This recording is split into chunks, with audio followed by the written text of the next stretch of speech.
So welcome everyone. We're so glad that you are here and that you're interested in learning more about zero waste.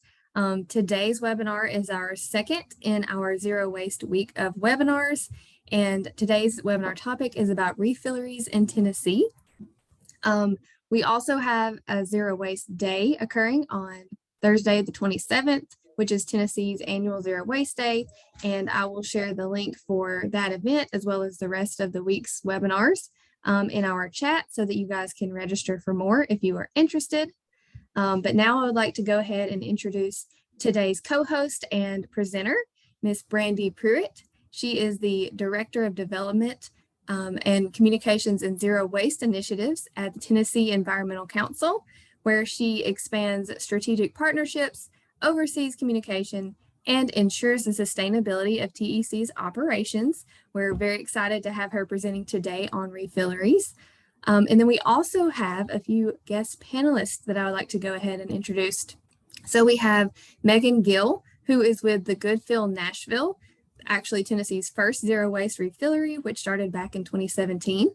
We have Michaela Barnett with the Knoxville out of Knoxville, and that one actually opened in March of 2021. And then we have Molly Robs with us today, who is actually opening a refillery in Chattanooga called the River City Refill.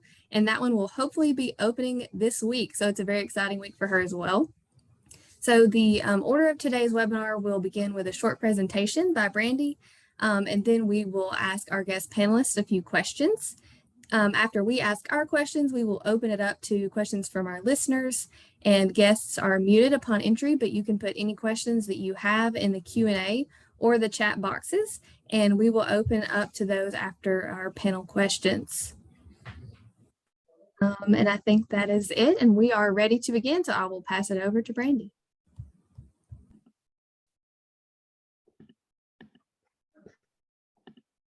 Okay.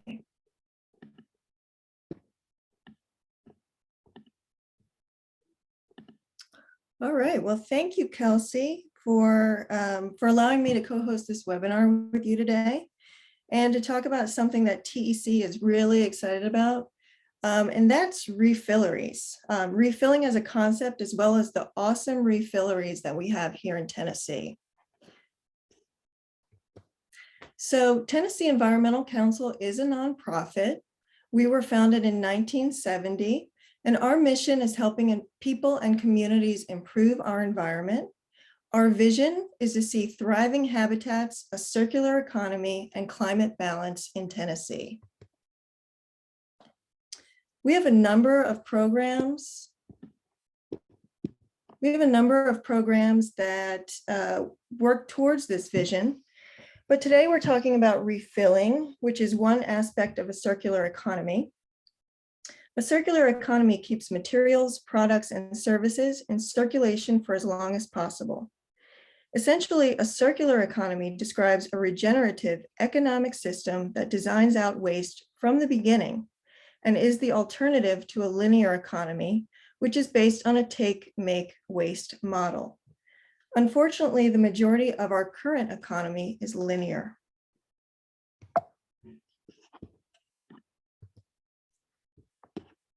One of the ways that our organization tries to advance the circular economy in Tennessee is through education. We partner with TDEC on promoting Zero Waste Day. We host webinars like this one.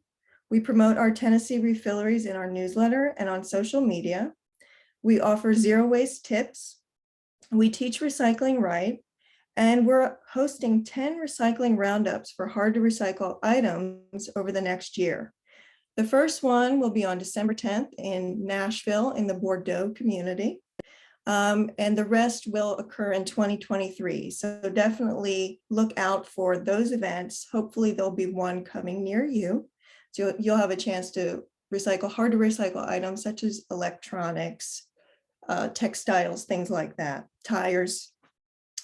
We also promote composting of food scraps. And if you're not composting yet, we would love for you to start because it is one of the most vital things you can do to help the environment. Anyone can do it at home, and you can visit our website to learn more and get started. So what is a refillery? A refillery is a retail store or service designed to help you reduce your single-use packaging consumption by offering the option to reuse and refill your own containers again and again with household and personal care products. On the left is a picture of the Goodfill in Nashville, and on the right is Michaela of Knoxville at a pop-up event. So we're lucky enough to have 5 refilleries in Tennessee.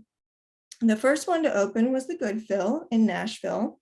She currently operates with 2 brick and mortar locations, an online store, and even does refills by mail. In Nashville, we also have Sage Refill Market with a brick and mortar store, an online store, and local deliveries. We have Knoxville, located in Knoxville, which offers pickup and delivery services. Then we have Cheryl's Refill Station in Kodak, Tennessee, which operates through pickup and delivery only. And finally, River City Refill in Chattanooga, which is opening on Friday with pickup and delivery options.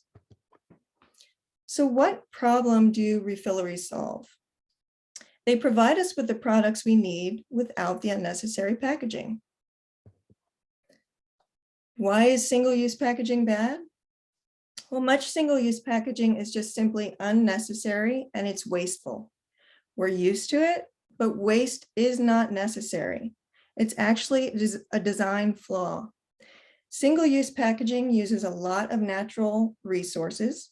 For example, 50% of glass produced goes to single-use containers. So does 40% of plastic created and 20% of aluminum mined. In addition, the customer has to pay for unnecessary packaging every time they purchase something in a single-use container. Then it becomes their responsibility to dispose of it. All this packaging must be disposed of and is often not recycled and goes straight to a landfill. Why are landfills problematic? Well, it's important to remember that humans are the only species that create waste that has to be landfilled. Everything in nature gets recycled and reused. Middle Tennessee is experiencing a trash crisis, and our landfills are almost out of space. Once a landfill runs out of space, a new landfill site has to be found. Typically, that means that the waste has to be hauled farther away, which ends up costing taxpayers more. Additionally, nobody wants a landfill in their community due to all the problems associated with them. Those problems include noise pollution, leachate that contaminates surrounding soil and groundwater, unpleasant odors, decreased home values, decreased neighborhood desirability, and they're ugly. They're an eyesore. According to TDEC, there are 35 active landfills in Tennessee, with 159 already closed and 138 in post-closure since 1991. These numbers include landfills that contain household waste, commercial waste, industrial waste, land clearing and farming waste, and construction demolition waste. That seems like a lot of landfills to me. I don't know about you, but I don't want any more. So as I said before, refilleries provide the products we need without the unnecessary packaging. They allow us to reuse containers that we already have. Those containers can be made of anything. They can be made from plastic, glass, or aluminum. And this lovely lady on the right refilled with Knoxville. And if you look closely, you can see that she is using an ice cream container for her hair conditioner moving forward. She also refilled, it looks like a glass jelly jar that she filled with liquid soap. And she refilled her plastic dish soap bottle again. Look how happy she is refilling. Personally, I have saved at least 30 single-use containers by refilling with the Goodfill and Sage Refill Market in the last few years. I've filled up dish soap, hand soap, shampoo, conditioner, body lotion, household cleaners, and face wash. So how do refilleries work? So you bring in the containers that you already have. If you don't have anything suitable, You can purchase reusable aluminum or glass containers at Refilleries. Then you choose as little or as much of the product as you need. Then the refillery will weigh it for you and charge you based on how many ounces of the product you took. Finally, you take them home or they can be delivered to you directly to your door by a refillery. So why can't we just recycle all this packaging? Well, recycling isn't easily accessible for most Tennesseans because many Tennessee towns lack recycling infrastructure. Of those who have it, a lack of statewide continuity leads to confusion by community members. That confusion often leads to the wrong items or dirty items going into recycling bins, which creates contamination. Once a batch of recycling is contaminated, it's less likely that it will actually be recycled. Tennessee also ranks 47th in recycling participation nationwide. So there are many issues with plastics and plastic recycling. According to a new report by Beyond Plastics, a recycling rate of just 5 to 6% for post-consumer plastic waste was documented in the US for 2021. At the same time, the per capita generation of plastic waste has increased by 263% since 1980. Even when plastic is successfully recycled, you must add virgin plastic to it to strengthen it in the process. It can only be recycled once. It's often downcycled into a different product. So for example, a plastic bottle does not typically become another plastic bottle. It typically gets downcycled into carpet or clothing. There's no profit in recycling most types of plastic. So as a result, most types of plastic are not accepted. That's why many types of plastic are not accepted for recycling, because it's just not profitable to recycle them. Then we have the problem of litter, which leads to microplastics in the water we drink, the food we eat, which then microplastics end up in our bodies.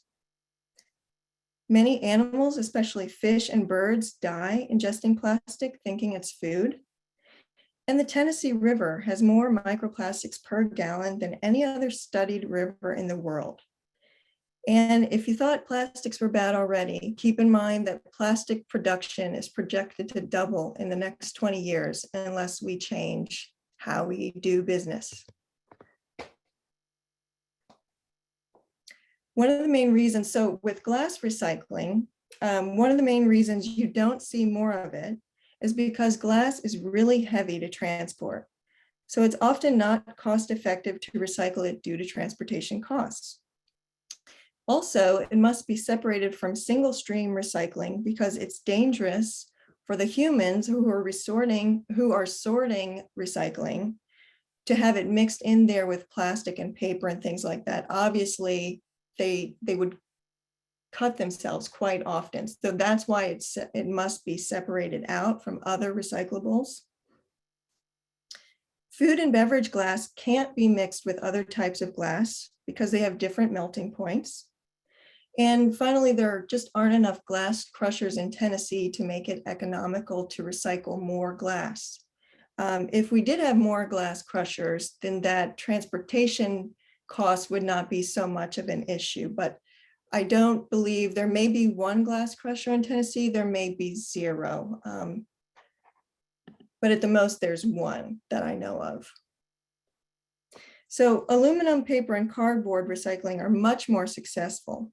But if you think about it, how many food or personal care products come in aluminum or paper? Not many. They mostly come in plastic or glass. That's why I focused on these two types of recycling. So what else do refilleries offer? Well, in addition to helping us cut down on single-use packaging, they typically offer organic, non-toxic products. So these business owners are not just concerned with reducing waste, but with providing a better quality product with low environmental impacts. The other products that they sell will also help you reduce waste in your home even further, such as many compostable products. They sell a lot of bamboo-based products, which are compostable, and things like deodorant in paper tubes, toothpaste tabs in compostable wrappers, and many locally made products from small producers. So why does TEC feel refilling is better than recycling? Well, by refilling, we're reducing our consumption on the front end and using less natural resources. We're creating less waste, using less energy. For example, the break-even point for a glass bottle is 2 refills. So on the 3rd refill of a glass bottle, the environmental impacts of that bottle's production are neutralized. By refilling, we're buying more locally sourced products and creating less pollution. So just to be clear, our organization absolutely supports recycling, but because of the many issues with recycling, we know that reducing our consumption on the front end, rather than relying on recycling as a solution to our waste issues, is much more effective. One of my favorite things about Refilleries is that if you want to try a new product, you can purchase as little as 1 ounce to try it out. You don't have to commit to purchasing a full bottle of something. So that also saves money and waste, because if you find that a product is just not for you, you've only spent maybe 50 cents or a couple of dollars to try something out in a container that you already own. So it's not a big financial investment, and you aren't wasting, you don't have a container to throw away of a product that you didn't even use. And shopping at a refillery is really fun and pleasant. You definitely feel good about yourself when you leave. So if you've never been to one, make sure to get out and support one this week if you have one in your area. So I hope by now you're feeling like we need more refilleries in Tennessee. So I want to ask the question, do you want one of these in your community if you don't already have one? And if so, who do you think will start it? Will it be you? That concludes my presentation. I hope you found the information informative, and now I'm going to hand it back over to Kelsey to ask the first question of our panelists. Thank you so much. That was very informative. I always love good facts. Okay, so just to make it easy on our panelists, I'm going to ask a question, and then we would like each of you to respond. We will go in the order of Megan, Michaela, and then Molly. So the first question is, what inspired you to start a refillery? Oh, so many things. I would say the first was just, there was this defining moment for sure that made me go zero waste, which was I just was at a party, held a styrofoam plate, and wondered how long does it take for this to break down. And I did a Google search, and of course it was like never. And so that was my initial journey into doing zero waste. And then my husband and I tried really hard to go zero waste for a year. We thought we were really successful at it. I was recycling a lot more than I thought I could. Even things that like Nashville at the time had said, we can accept these things. I was like analyzing the number on every single bottle, which now I know after experiencing recycling facilities that it's not that simple. But so that whole experience just led me, and also doing hair. I had experience with products. I had experience making products and wanted to bridge the gap for people because I knew there weren't any stores. We actually, Nashville had a refill store like I think 15 years ago in East Nashville. And I don't know what happened to it, but it didn't work out. And so, yeah, I just wanted to bridge the gap, and didn't actually know that these shops existed. And so after doing some more research, realized, oh, this is totally possible. I love that we all of our names start with an M. So whoever's on who might start the next refillery, your name might have to start with an M. I don't know. Yeah, there's not a single moment but I've been obsessed with trash and keeping things from going to waste my whole life. I come from a dumpster diving mother. Burrito has appeared behind me to help with the webinar. Let's see if I can move my chair. And going to a co-op in a church basement, you know, buying things in bulk as a kid.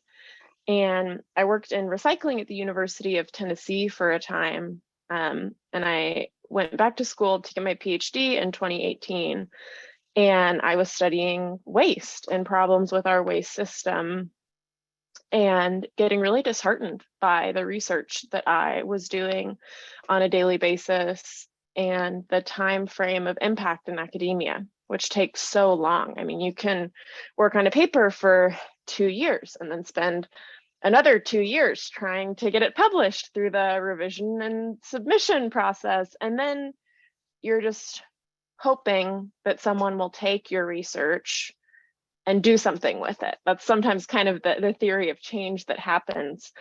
And so I was studying these problems deeply and really wanted to create an impact at a local scale and at a faster scale than I was doing with my research. And at the same time, I had been to stores like Megan's in Nashville and been really jealous that we didn't have one here in Knoxville. And I wanted one that I could patronize. So those two things came together, and I decided that if no one else had started it yet, it would be me. So for me, I definitely did not grow up that way. I wish I did, and I definitely plan to raise my kids that way, being more eco-conscious. But I grew up in like a traditional family where honestly, we never recycled growing up. So I never really thought about trash much until I got older. We would just throw things away. And then eventually I got older and I'm like, where is away? Where does it go? So I looked into what a landfill is and was obviously very like disgusted by that.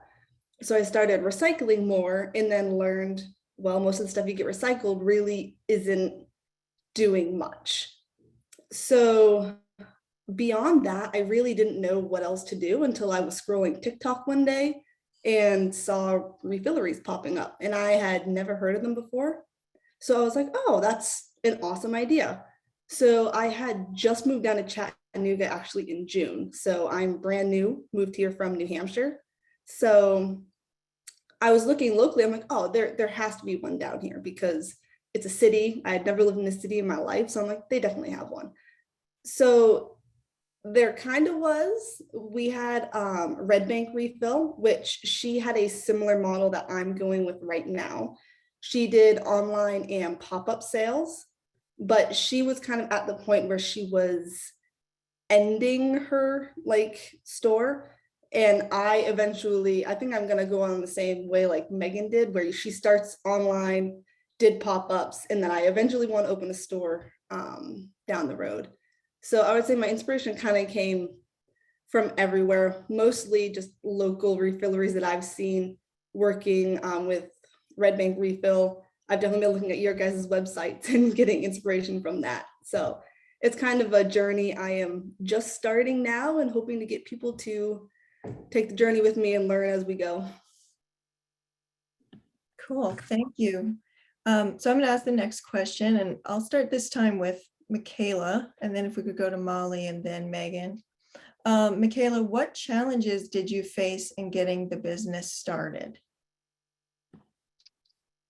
This has been the most rewarding and hardest thing I've ever done in my life. I think I'm just starting to hit the hard phase, right? Where you're like, I've been doing this for 1.5 years now. I finished my PhD this summer.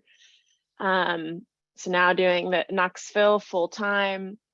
And, you know, I think I set myself up in a way that I wanted to incorporate failure pretty early on in my business model, in the sense that like, I wanted to make a lot of small mistakes that I could recover from and take out some of the anxiety and stress of starting a business, which is something I'd never done. And knowing that I wasn't going to do everything right the first time. So I made a lot of those mistakes. I started out with some suppliers that turned out to be less than ideal and had to pivot there. I had some hiring choices that also, maybe there wasn't enough gatekeeping in that process, some pickup partners that weren't maybe perfectly aligned. But with each of those, I think I was able to pivot and then get a lot clearer on the framework for making decisions. So it's not just me making a decision every time. I get to go back to kind of a decision-making framework of what's best for the business. So there's been a lot of challenges, but I think I've been lucky to be in this stage of the journey where other refilleries have existed for some time now, and I can get some knowledge from folks who've been doing it a little bit longer than I have. There's a nice community of zero waste and refillery shop owners that's really supportive. So that's helped overcome some of the bigger challenges I might have had if I didn't have that community and that outlet. Cool, thank you. And Molly, what challenges are you currently facing in getting the business started? So since I'm brand new, I haven't run into like any huge challenges. The biggest thing for me is I don't know anyone that has ever started a business like within my friends or family group. So the biggest thing is just going through like, how do I start a business? And even though I have my degree in business administration, there are so many things you don't learn about entrepreneurship and what it takes to start a business, all like the legal stuff you have to do. Also, sales tax was a huge thing for me because again, I moved from New Hampshire and we never had sales tax. So that is new, both as a like just purchasing things and as a business owner, determining how that works.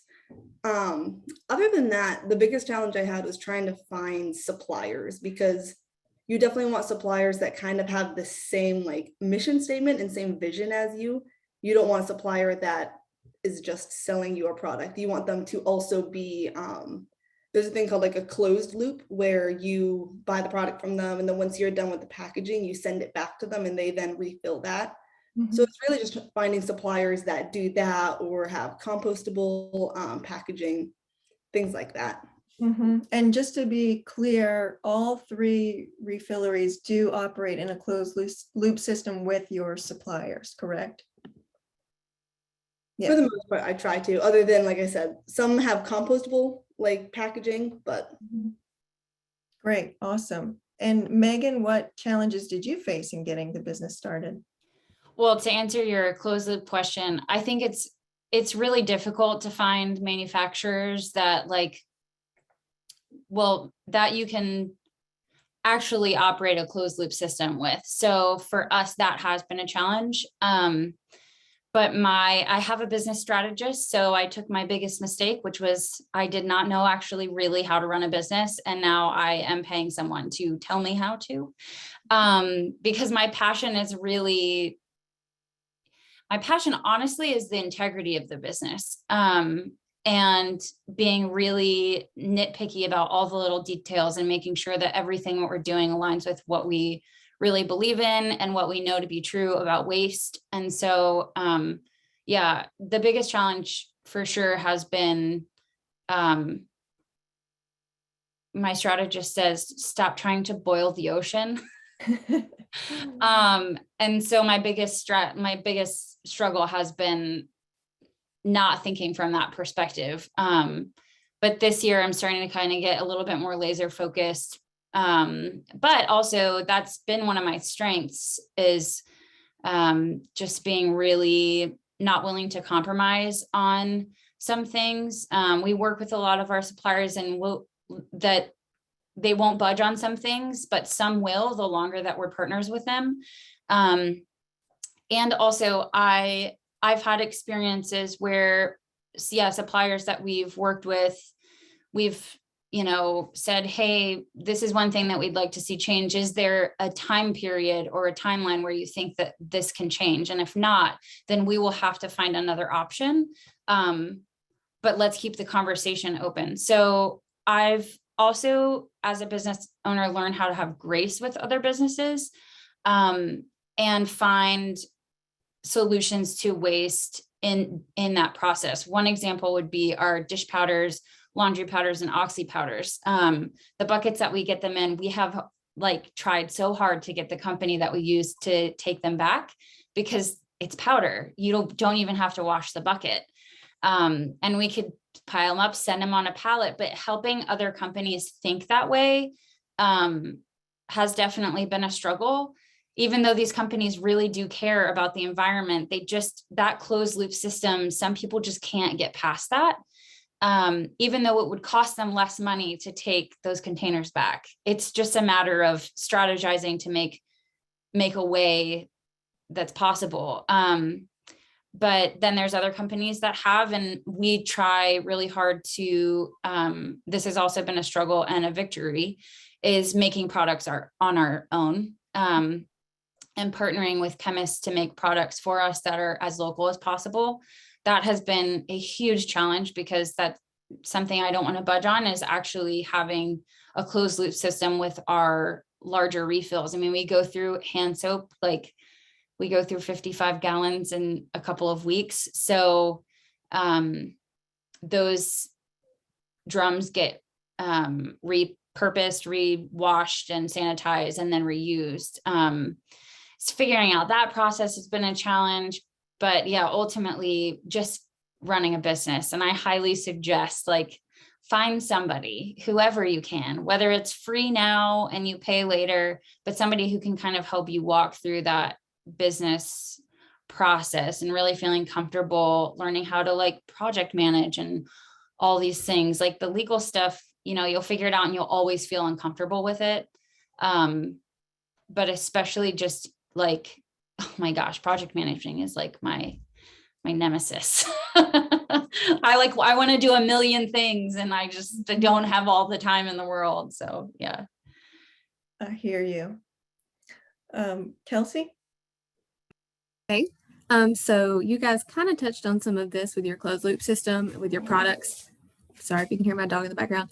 But we want to know how you determine where to source your refillable products from. So what sort of things are you considering when you're making those decisions? Oh, and we can stick to the same order. I know we had two orders. Maybe Yeah. Molly, do you want to start this one off since we've both started? Sure, I can start this one. So for me, honestly, like I said, I started working with Red Bank Refill before I even really thought into this much. She was like the first person I talked to. We met and got together and talked about it a little bit. And so honestly, the first thing I did since she was closing was I bought all of her remaining inventory. So that kind of made it easier on me because I was able to see these brands that some of them I had heard of before, some I hadn't heard of before. So it kind of helped me look more into those brands and see other things that they offer. I also found this really nice website where you can like wholesale off of and just order off that one website.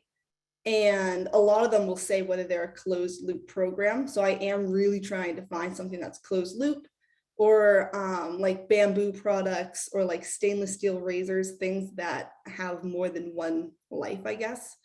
And then one thing I am also trying to find are more local businesses. Again, like I said, I am brand new to Chattanooga as of June. So that's something I'm still working on. We are working with one local business. I would like to look more into other local businesses, but as of right now, our inventory is starting pretty small since we're brand new. So that's really all I got for that. That was very lucky for you, though. That worked out very well. It worked out very well for both me and her.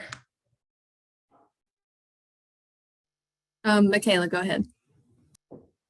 So there's a lot of challenges to this problem because there is a limited amount of suppliers that sell items in bulk, closed loop, with high quality of ingredients.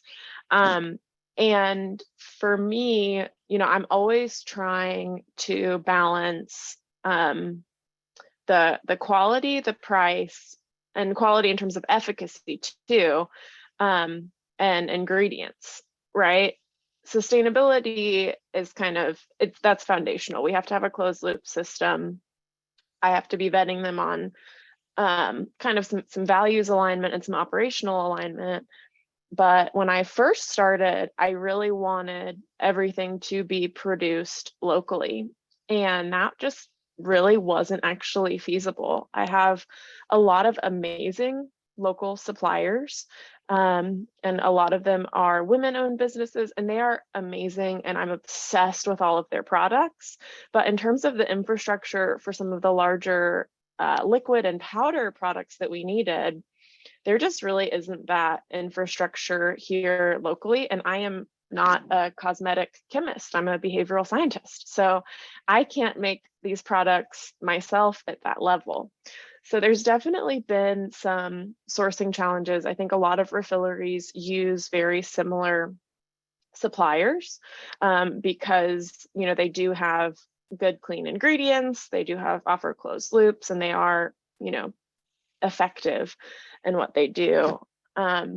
We have a form on our website for prospective suppliers to fill out where we ask about sustainability practices, ingredients, and then we run everything through the environmental working group website to look at ingredients as well. And like Megan was saying, I learn a lot from my suppliers. Sometimes there's a trade-off between something being lower waste and something working really well.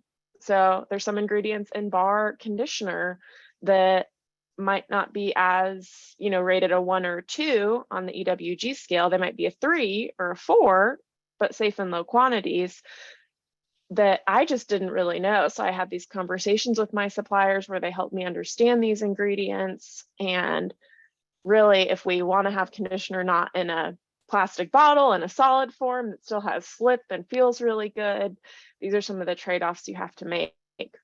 So I think, we're definitely not in a perfect world yet as far as suppliers go.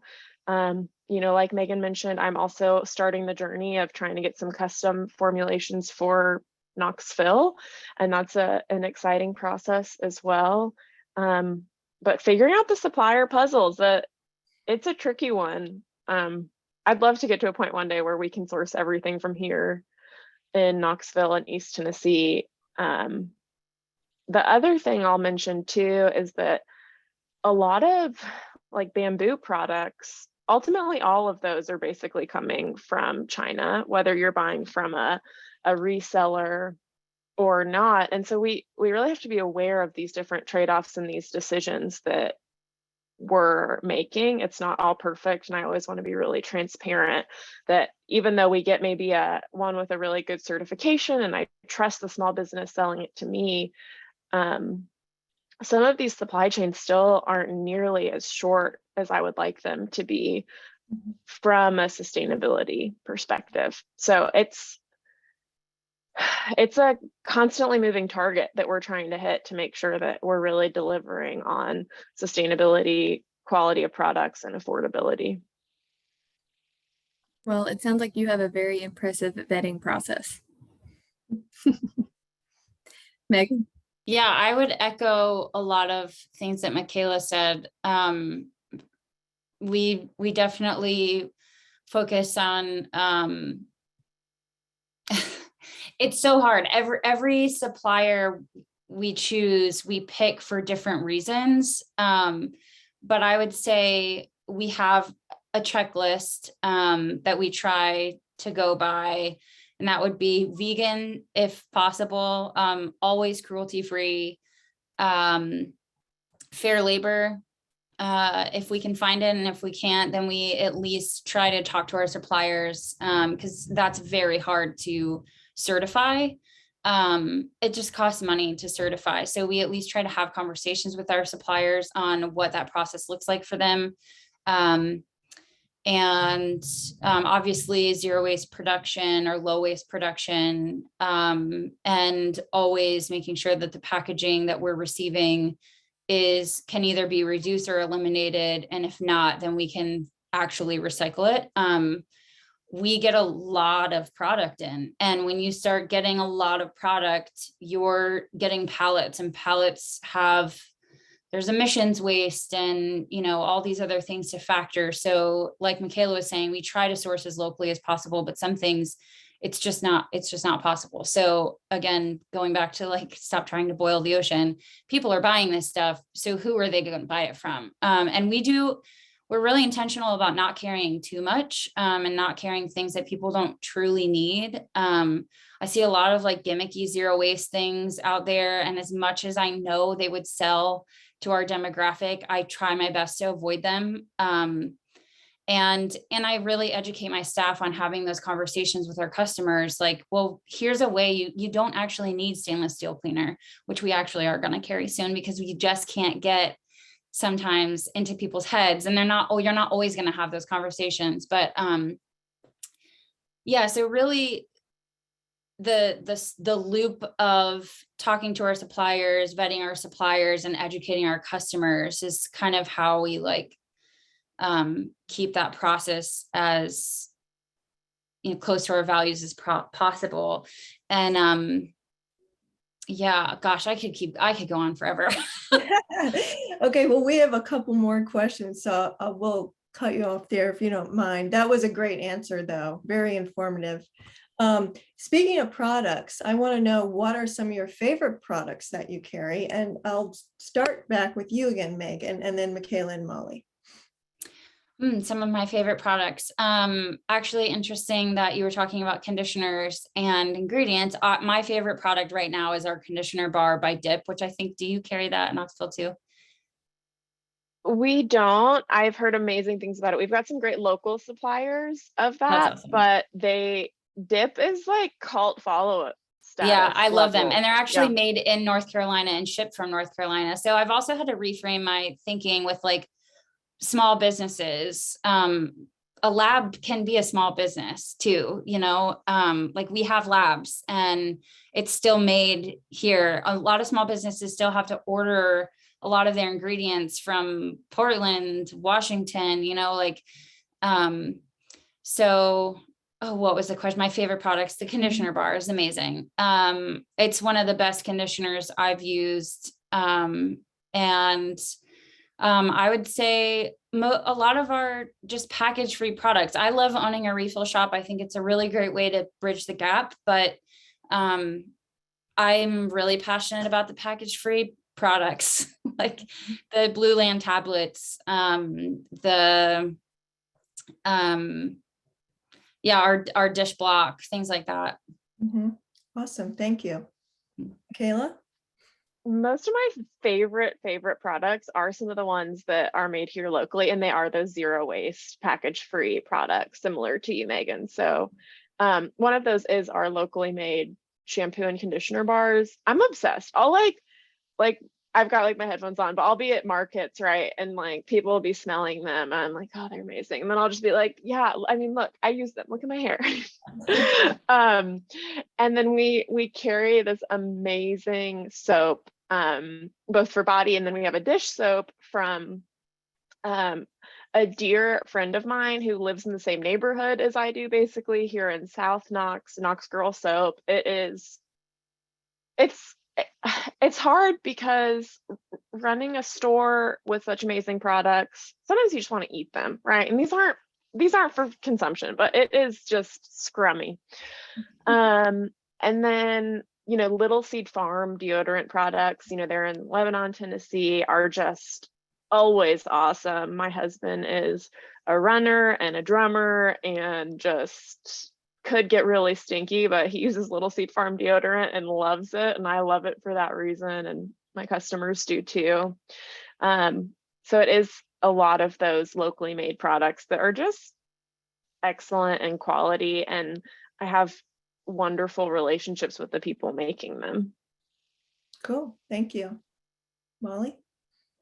So for me, my answers might be a little different because for me, I pretty much just got in all of my inventory within the last few weeks or so. So I haven't had a chance to test everything and see which ones I like best. And I also am just starting my zero waste journey as of a few months ago. So even though it's not revolutionary, I love these stainless steel razors because I had never used them before. I'd always just used like, you know, basic disposable ones. So the fact that you can get like a closer shave is amazing and you literally can use it forever. Another big favorite of mine so far is also our local product. We source from a place called Coyote Cove, and we have their shampoo bars, different like hand soaps and stuff, and it smells so good. I literally haven't found any other products that smell as good as theirs. So far that's my favorite. I also will say I use the powdered like dishwasher detergent, which again, still new to this world. I was very surprised at how well that works compared to like Cascade that everyone normally uses. So I would say that's definitely a very top favorite. Great, thank you.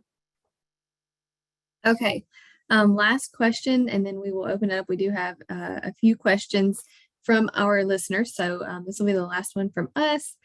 And we can go Megan, Michaela, Molly. So if you do track the impact, what has the cumulative impact of your service been to date? If you know, in terms of bottles saved or pounds of trash avoided, emissions, anything like that, if you do track it. And then for Molly, do you have any plans to track it? Did you say me first? Yes, sorry. Okay. Yeah, so we haven't done our bottle count in the last couple of weeks, but the last time I checked, it was around 130,000 containers saved from landfills and recycling systems. That doesn't include the other package-free items that we sell. But yeah, 130,000. And then was there another question? Sorry, my daughter was crying. And so I was like, "Wah." That was just whichever way you choose to track it, whether it was, you know, bottles avoided or Right. pounds of trash avoided or whatever. So, Yeah, but that's awesome. Yeah. Okay, great.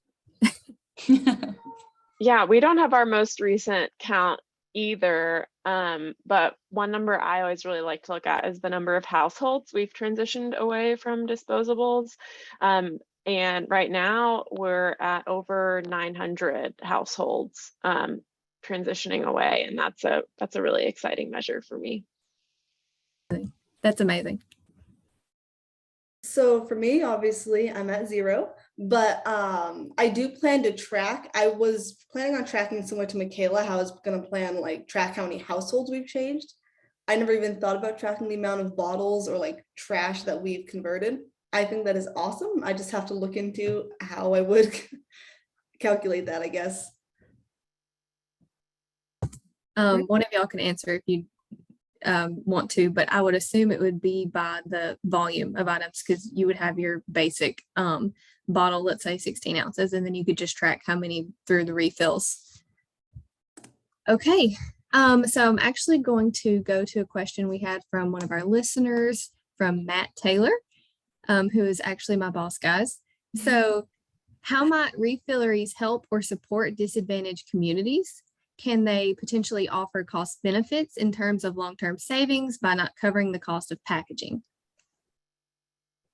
And we can go backwards this time. We'll go Molly, Michaela, and then Megan. So this is actually something I was literally thinking about before this meeting, like during my lunch break, I was talking to my husband about it. So my dad is someone that's on a like single income and like a single fixed income. He was talking to me with, you know, the rising cost of everything, how he's having a hard time just, you know, affording basic necessities. So I was thinking about how great it would be to kind of cater to people that are in a similar situation to him, whereas instead of spending, you know, $8 on one bottle of shampoo, you can come in and, you know, if you only have $2 to spend, you can pick and choose what you need and just get, you know, as little as you need to whatever fits your budget and whatever works for you. So that's something I want to look into a lot more. Yeah, so I've worked really hard to keep our prices as low as they can be and be competitive. With that said, it's really hard to compete with economies of scale. You know, you can go to the Big Lots down the street from my house and get a bottle of hand soap in a plastic container for like $1 or $2, and I can't do that. And part of it is economies of scale, and these are the companies that are, you know, polluting our planet doing that. And part of it is because they're relying on what we pay as citizens to cover waste management infrastructure, and those are costs that are incurred with my business. So it's something that I think a lot about, and I believe in the revolutionary power of refilling. And I think we can help in terms of environmental justice, thinking about where waste ends up and in the communities that ends up in, both in the United States and abroad.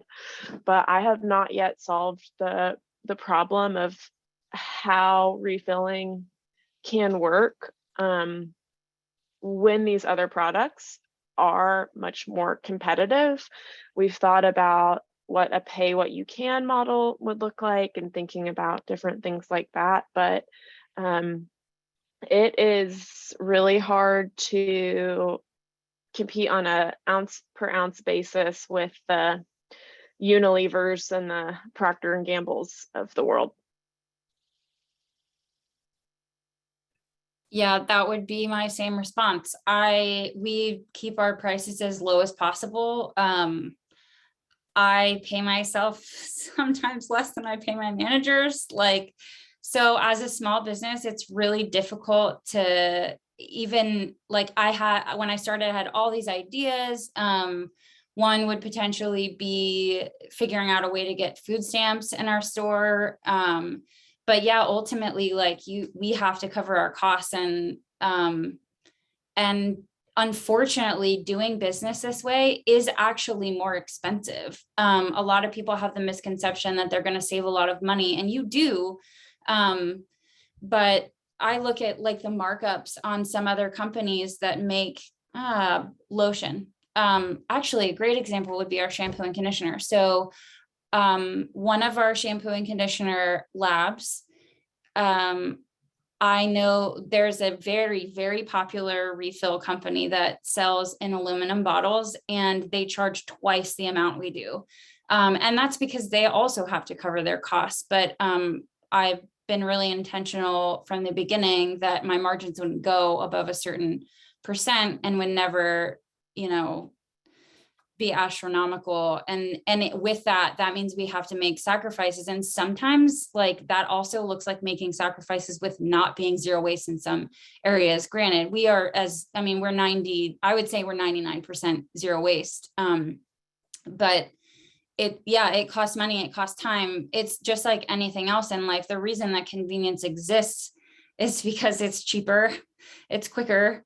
And, these companies that are creating all this waste, like, yeah, the reason that their costs are lower is because they're taking shortcuts and we're not. Thank you for that answer. I will say though, I think you mentioned some of your products are cheaper. I saved money on your face wash over the That's stuff I so was great. buying before. So I will say that. And it's, just as great of quality. So two more quick questions. One from Laura Reeves in the audience. She says, I'm in the West Tennessee wasteland with no refilleries. Does TEC know if there are any opening anytime soon? Laura, we do not know, but that's one of the reasons we're doing this webinar. We hope to inspire the next one. Maybe you are the right person to open the refillery in West Tennessee. If not, I know that you can do refills by mail with the Good Fill. And you can also, Blue Land, which is not Tennessee based, does refills by mail, and Plain Products, which is not Tennessee based either, does refills by mail, but we would prefer that you utilize our Tennessee based businesses, but just to put that out there. Also, if we do hear of another refill store that's popping up in West Tennessee, we're definitely going to put that out to our audience as soon as possible, because we want you to use these businesses and to help make them successful. And the last question is a quick one. How do we get more Tennesseans using your services? We'll start with Michaela, then Megan and Molly. So we are working on 2 mobile refilleries right now. Our first one, we were hoping to deploy it by this Sunday, might be the following Sunday, we're going to see, to really, we have customers that are driving from pretty far away to come and do pickups or come visit us at pop-ups. And we're working to really expand and go meet our customers where they are. But I think a big thing is just the way we talk about sustainability. So often we talk about this as being something that you have to deprive yourself, and really about taking things away rather than adding them in. And I think if we really start focusing on the beautiful future we can create together, and the pleasure and the community that there is, that we can really change the way people interact with these concepts and make it something inviting rather than something that makes people feel anxious or ashamed or guilty, or turned off. Thank you. Megan.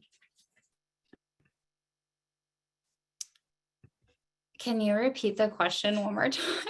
Sure, sure. How do I we started get, thinking about like 5 other things. that's okay. How do we get more Tennesseans using your service? Right. Yeah, I mean, one of the things that we're focused on this year is just marketing to let people know that we're here. There's still a lot of people that don't know we exist. So yeah, just getting the word out and encouraging people that it, again, like Michaela was saying, that it doesn't have to be this complicated and overwhelming process. And we really tried to, in a lot of our communication with customers, try not to push the guilt, and really encourage people to just start where they're at, do one thing at a time. And then workshops, education, more educational blogs, just to, yeah, increase the awareness on how to reduce waste. And that information spreads. So yeah, definitely education and marketing. Thank you. Molly? So my main thing was also education, because like I said, I am starting on this journey pretty much as I'm opening this business. I didn't really know what refills were. I didn't live a zero waste lifestyle. It was just something that like I was interested in, but didn't really know anything about. So my biggest thing to get more people into it is honestly just educate more people. I learned about it on TikTok, so I plan to eventually start a TikTok and hopefully get some followers there, and hopefully try to inspire other people the way it inspired me. Marketing, like Megan said, is a huge thing. Marketing isn't my strong suit, so that's something that I'm gonna have to work on to kind of get it out there more. But yeah, I think the biggest thing really is just education, and then trying to get that word of mouth, because you're always gonna have those few people that are interested, but then if they could talk about it and get other people interested and things like that, just letting it spread naturally. I completely agree. Those were, all your answers were great. I think Kelsey has a couple of announcements that she'd like to make before we end, and go ahead. Yes. Kelsey. Thank you, everyone. Y'all were amazing. I'm very impressed by all of you. I fully intend to come visit all of the stores and or pop-ups when you have one. But we do want to remind you that this is just the second day in our Zero Waste Week of webinars. So hopefully you guys have learned a little bit about refilleries today. We want to continue your zero waste journey, learn more about recycling and also re-earthing later in the week. I have just put the event registration link into the chat box. So if you guys are interested, please check that out. And then I also want to remind you guys about this Thursday. We will be doing a zero waste take back event with Megan at the Goodfill West Nashville location. We're super excited that she's letting us host there. So TDEC will be there accepting miscellaneous recyclables such as batteries, bulbs, small electronics, CDs, and ink toner cartridges to help you guys reduce your waste in home, and also to make sure that it does stay out of landfills and get properly recycled. So we hope to see you guys Thursday. And like Brandy mentioned at the beginning of this, she will be posting this to TEC's YouTube channel. So if you have someone that you would like to share it with, that you know would like it but didn't get to listen today, please share it with them. Yes, thank you. And I'll just, if any of the panelists have any final announcements you want to let the audience know about, now's your opportunity. Anything? For me, my biggest announcement is that I will officially be opening this week. I would love to open on Thursday, seeing how it is zero waste day. But my goal is at least by Friday, Saturday of this week. The biggest thing is just getting the website all set up. And then other than that, we will be up and running. We're going to be doing pickup, delivery, and eventually shipping. So I do plan on shipping. I know someone was asking about West Tennessee. So we should be doing shipping out there as well. Great, thank you. Megan or Michaela? I can't think of anything, but I'm really excited about the event on Thursday, the recycling event. So yeah, bring out your electronics if you're in Nashville. And I'm all set. Thanks for having us here today. Oh, you're welcome. Thanks for attending, and we really appreciate all your answers, and we definitely learned from you. Thank you so much. Thank you guys so much. Yeah. Have a great day. Bye. Okay, bye.